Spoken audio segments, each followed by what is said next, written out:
Today, I will take a closer look at the latest cry for attention in the gay community on this edition of Toward Attention.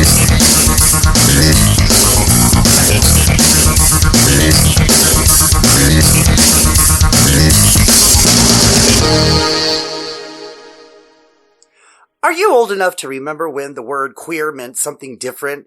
As a matter of fact, Merriam-Webster defines queer as something to be worthless, counterfeit, questionable, suspicious, differing in some odd way from what is usual or normal. Hello everybody, welcome to another edition of Toward Intentions. I'm your host, Austin Fox.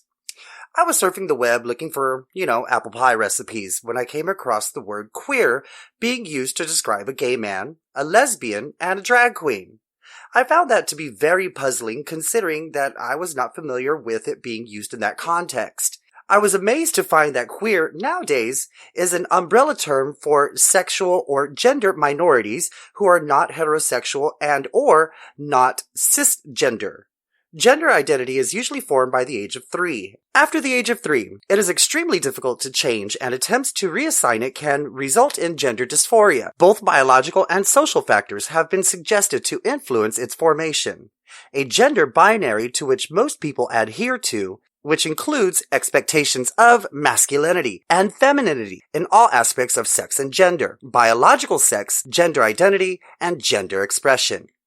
Across the world, there are some people who do not identify with some or even all of the aspects of the gender that they were born with.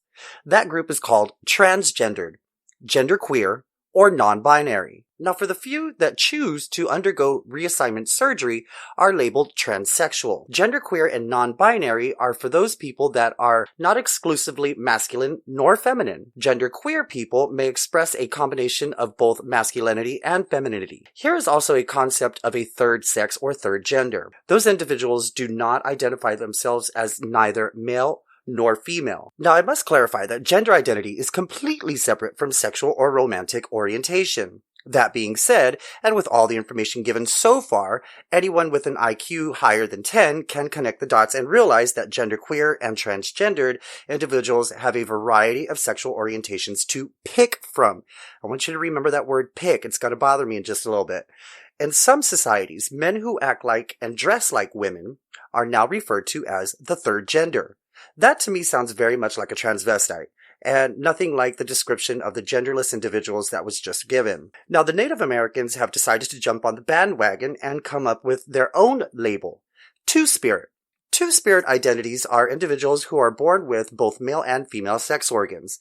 I'm sorry, Hiawatha, but that has always been a hermaphrodite to me. Demisexual is a person who does not experience sexual attraction unless they form a strong emotional connection with someone. Well, I always thought that was monogamy. Asexual people are those individuals who have no interest in sex. Really? You mean none whatsoever? Zero zilch. Nada? Bullshit! Anyone with a pulse at one time or another has had a sexual attraction to someone else.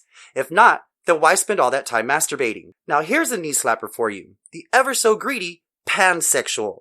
This individual is not limited in sexual choice with regard to biological sex, gender, or gender identity. In other words, a male or female being attracted to both male and female.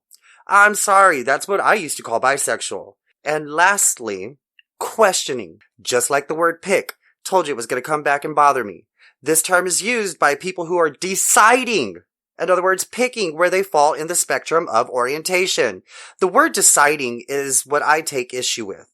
To decide means you have a choice, which makes the born this way argument null and void. I'm sorry, that's bullshit. There was a time in America when black people wanted recognition and equal justice under the law.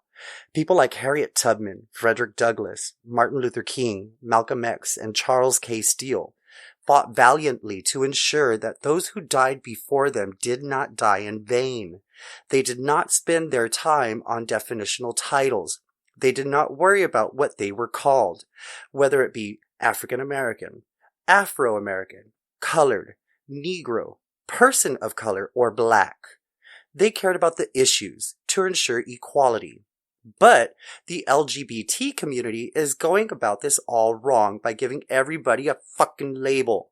Now, I consider myself a pretty understanding person with an open mind, but I was raised to call a spade a spade. These new labels sound ridiculous and stupid. They make the rest of the community look bad. These other labels, by definition alone, are words we've been using all along. Like I said from the beginning, there is only gay, straight, and bisexual. Those who do not like the labels that were already given are either flamboyant in nature or looking for an excuse as to why they don't, won't, or can't come out of the closet. Maybe these so-called demisexual genderqueers need to take a page out of Rosa Parks' book and do a peaceful protest rather than throwing a little glitter on legislature and making a mockery out of a serious issue. For updates on this or any other topic, please go to www.torridintentions.com and subscribe, or find and follow me on Twitter. And as always, feel free to drop me a memo at austinfox@torridintentions.com.